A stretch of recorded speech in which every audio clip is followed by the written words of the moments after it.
Hello friends, आज हम लोग डीपीएसपी पढ़ने वाले हैं। चलिए वीडियो को स्टार्ट करते हैं। डीपीएसपी जो है पार्ट 4 में आता है। आर्टिकल 36 से 51 तक है। डीपीएसपी का मतलब होता है directive principle of state policy. ये एक नॉन जस्टिसिएबल है, मतलब इसको कोर्ट लेके नहीं जा सकते हैं। इसका कंसेप्ट हम लोग आयरलैंड से लिए थे। आयरलैंड कॉपी किया था स्पेन से, तो हमें बस इतना याद रखना हम लोग इसे कहाँ से लिए थे, आयरलैंड से लिए थे। एक तरह से ये क्या करता है, वेलफेयर स्टेट के लिए काम करता है, मतलब सोशल और इकोनॉमिक डेमोक्रेसी को एस्टेब्लिश करता है। और ये क्या करता है, लॉ को एक्सेस करता है। वेलफेयर स्टेट कहाँ कहाँ मेंशन है, तो डीपीएसपी में मेंशन है और प्रियम्बल में मेंशन है। ये मोरल और पॉलिटिकल सैंक्शन है, एक तरह का पॉजिटिव ऑब्लिगेशन है। मतलब डीपीएसपी किस तरह का नेचर का है, पॉजिटिव नेचर का है, क्योंकि ये वेलफेयर का बात कर रहा है। इसी में equal pay equal work, main और वुमेन का सेम होगा, इसमें बात किया गया है। पंचायती राज इसी में आता है। और प्रोटेक्शन ऑफ इन्वायरमेंट का रक्षा करना डीपीएसपी में भी आता है, फंडामेंटल ड्यूटी में भी आता है। अब कुछ लोग कमेंट किए थे डीपीएसपी के बारे में। तो सबसे पहले कमेंट किए थे, बोले थे मोरल परसेप्ट्स कौन है दिए थे, BN राव दिए थे। Cheque payable to the bank, cheque का जहाँ बात होगा डीपीएसपी से related, KT Shah. Noble future बहुत जरूरी, नोबल फ्यूचर। तो नोबल आदमी कौन है, जो हम लोग का कॉन्स्टिट्यूशन बनाया है, नोबल फ्यूचर भीमराव अम्बेडकर। अगला था कॉइन साइंस, ये भी बहुत जरूरी है, कॉइन साइंस ये दिए थे ग्रेन्यूल ऑस्टिन। मैनिफेस्टो के बारे में जिक्र कौन किए थे, केसी वियरे।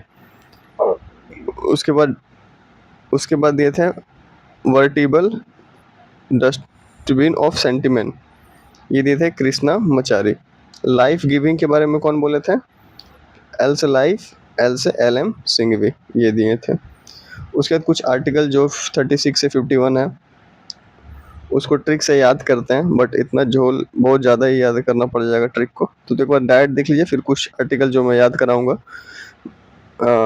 निमोनिक से, उसको देखेंगे। सबसे पहले आता है 36। इसमें आपको कीवर्ड याद रखना, स्टेट। ये स्टेट को डिफाइन करता है, जैसे आर्टिकल 12 में भी था। 37 नंबर आर्टिकल आता है प्रिंसिपल, ये बताता है कि नॉन जस्टिसेबल है डीपीएसपी। 38 आता है जस्टिस, वेलफेयर के बारे में बताता है। 39 बताता है इक्वल पे के बारे में, इसमें एक LDC PHC याद रखना है, उसको आगे बताऊंगा। 39A आता है लीगल एड के बारे में, फ्री लीगल एड, बाद में जोड़ा गया था 1976 से। आर्टिकल 40 आता है पंचायत से रिलेटेड है, विलेज पंचायत पावर और अथॉरिटी देता है। 41 आता है असिस्टेंस से, right to work, education, public assistant. 42 आता है मैटरनिटी रिलीफ से और ह्यूमन कंडीशन ऑफ वर्क से। 43 आता है लिविंग वेज, जो मनरेगा उनरेगा, ये 43 आर्टिकल में आता है। 43A आता है management of worker, participation of worker in industrial management. 43B आता है आपका प्रमोशन, जो कोऑपरेटिव सोसाइटी को होता है, और कॉटेज इंडस्ट्रीज। 44 बहुत इंपॉर्टेंट है, यूनिफॉर्म सिविल कोड। उसके बाद 45 एजुकेशन, चिल्ड्रन का एजुकेशन कराना, 86 कॉन्स्टिट्यूशन अमेंडमेंट। 46 आता है economic promotion, SC ST weaker section का। 47 आता है न्यूट्रिशन, पढ़ाना और टॉक्सिक कम करना। 48 आता है एग्रीकल्चर, एनिमल हस्बेंड्री। 48A आता है इन्वायरमेंट। 49 आता है मोन्यूमेंट से रिलेटेड है। 50 आता है सेपरेशन जुडिशरी का पावर एग्जीक्यूटिव से पब्लिक सर्विस में। 51 आता है इंटरनेशनल पीस और सिक्योरिटी। ये पूरा आर्टिकल था। इसमें 39 को जो हमने देखा था, जो हम लोग ये याद किए थे, इसको याद करने का जो है 39A से F तक आता है, जिसको हम याद करते हैं LDC PHC। तो L से A में L से लाइवलीहुड, D से डिस्ट्रीब्यूटेड, B में C से कॉन्सेंट्रेशन ऑफ वेल्थ आपका, फिर D में P से आपका पे इक्वल फॉर बोथ मैन और वुमेन। 39 में H से हेल्थ, F से चिल्ड्रन। ये अब सारा आर्टिकल को हम 1 बाय 1 देखते हैं। 36 क्या बोलता है, स्टेट को डिफाइन कर रहा था, same as article 12। 36 state, 36 state. 37 क्या बोलता है, ये बताता है कि नॉन जस्टिसिएबल होता है, फंडामेंटल गवर्नमेंट में होता है, ड्यूटी ऑफ स्टेट होता है। मतलब सिंपली ये क्या बताता है, लीगली इन्फोर्सिबल नहीं है, मतलब नॉन जस्टिसिएबल है, कोर्ट में लेके नहीं जा सकते हैं डीपीएसपी को। कॉन्स्टिट्यूशन में इसका फॉर्मल क्लासिफिकेशन नहीं है। डीपीएसपी को क्लासिफाई करते हैं सोशलिस्ट, गांधीयन और लिबरल में। सोशलिस्ट बोलता है समानता, समाजवाद। गांधीयन बोलता है ग्राम स्वराज, नशा फ्री। और लिबरेशन बोलता है मॉडर्नाइजेशन, पश्चिमी विचारों पर।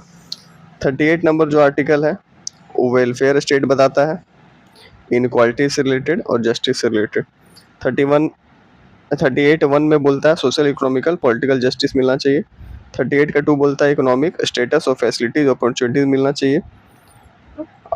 ये सब बोलता है। 38 में आता है आपका मनरेगा, आयुष्मान भारत, ये सब इसमें आता है।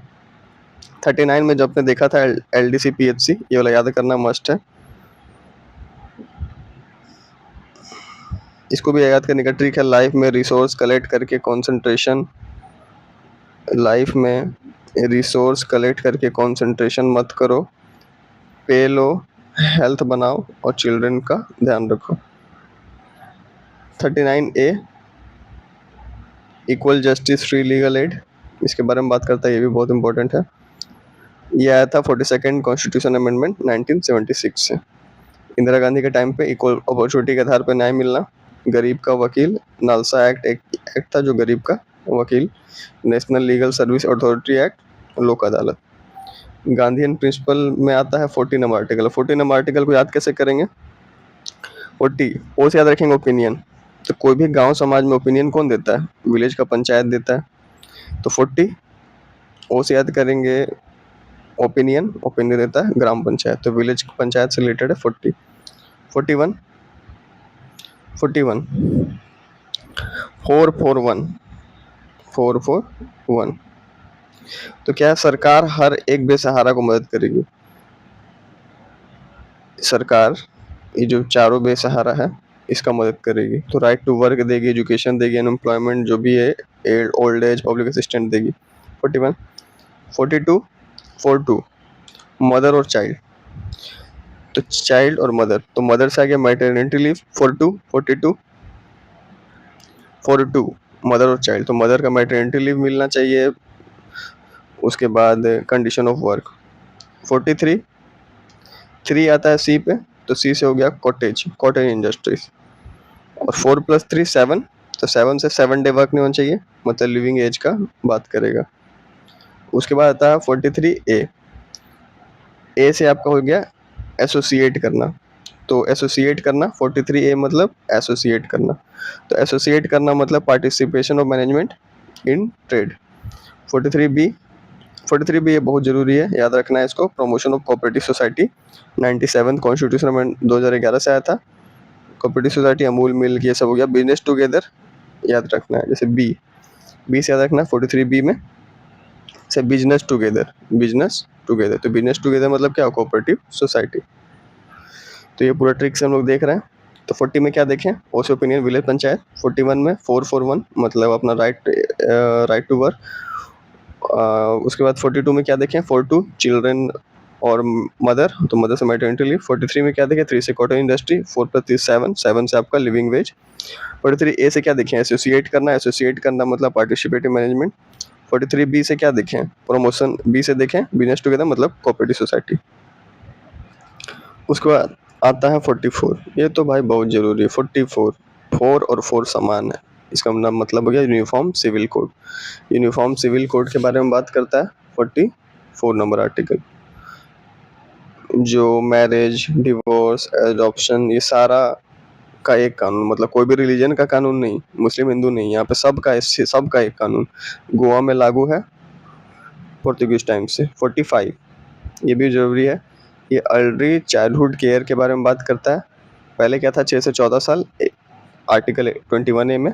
इसको 86 कॉन्स्टिट्यूशन अमेंडमेंट से 0 से 6 साल कर दिया था अर्ली चाइल्डहुड, जो कि DPSP में आता है। और 6 से 14 वाला आपका फंडामेंटल राइट है। 46 में क्या आता है? SC ST को ऊपर उठाना और स्पेशल केयर देना, ये सब में आता है। 47 में आता है न्यूट्रिशन बढ़ाना, स्टैंडर्ड ऑफ लिविंग बढ़ाना, पब्लिक हेल्थ बढ़ाना, नशा हटाना, इंटॉक्सिकेशन लिक्वेयर को दारूरू बंद करना। 48 में आता है 48, हम लोग को अड़ जाना है गाय को बचाने के लिए, मतलब एनिमल हस्बेंड्री, ये सब जो होता है, कॉ स्लॉटर, पालतू जानवर बैन कर देना। कॉ का जो करता है ये लोग, वो सब बैन कर देना है। जो भी लोग गाय को काटते हैं, ये सब करते हैं। तो 48 से कैसे रखना, अड़ जाना है, अड़ जाना है, अड़ जाएंगे तो गाय को बचाएंगे, तब एनिमल हस्बेंड्री में आएगा। 48A, तो 43A क्या देखे थे, एसोसिएट देखे थे। 48A से देखेंगे 48 इन्वायरमेंट, इसमें देखेंगे एटमोसफेयर, इसका मतलब एटमोसफेयर, एटमोसफेयर मतलब इन्वायरमेंट। तो अब कैसे याद रखेंगे, इसका एसोसिएट था, इसका आपका ये था, तो उसमें हम लोग थोड़ा सा मेमोरी में रखना पड़ेगा।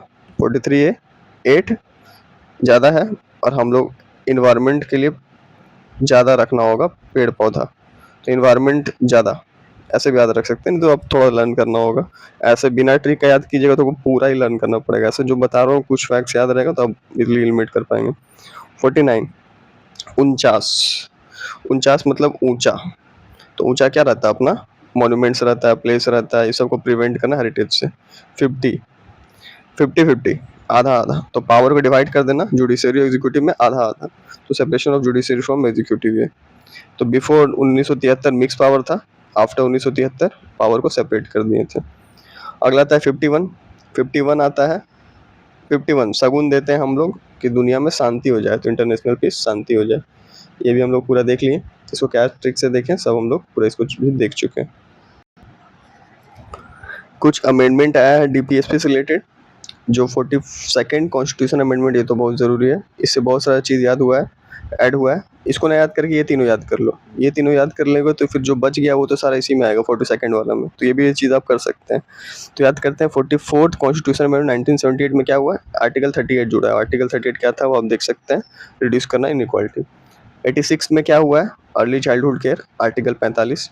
97 कॉन्स्टिट्यूशन अमेंडमेंट 2011 में क्या हुआ है, 43B, और 43B तो पता ही है, बी से बिजनेस टुगेदर, तो कोऑपरेटिव सोसाइटी। उसके बाद कुछ और 42nd में हुआ 39F, 39A, 43A, 48A। कुछ केसेस रिलेटेड है डीपीएसपी और फंडामेंटल राइट से, डीपीएसपी और फंडामेंटल राइट से। तो चंपक राजन, दुराई राजन केसेस 1951 में हुआ था, जो फंडामेंटल राइट को बड़ा बताया था डीपीएसपी से, और फंडामेंटल राइट को बोला था अमेंड हो सकता है। अगला था गोलकनाथ 1976 में, जो बोला था फंडामेंटल राइट को अमेंड नहीं कर सकते।